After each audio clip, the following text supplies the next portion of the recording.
wabarakatuh.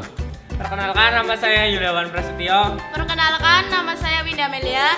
Kami dari kelompok 4 ingin menjelaskan tentang bagian-bagian kamera video. Yang pertama, penutup lensa. Untuk melindungi lensa dari debu atau tergores di saat kamera tidak digunakan.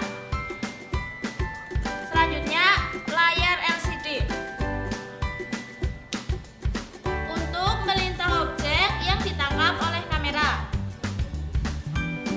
Selanjutnya, baterai. Sebagai power untuk kamera. Yang selanjutnya, pengunci baterai.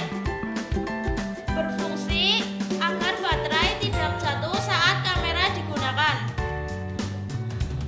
Yang selanjutnya, tombol power. Untuk menghidupkan kamera. Selanjutnya, tombol start atau stop merekam. Untuk jeda merekam dan memulai merekam. Selanjutnya, jack memasukkan listrik dari adaptor.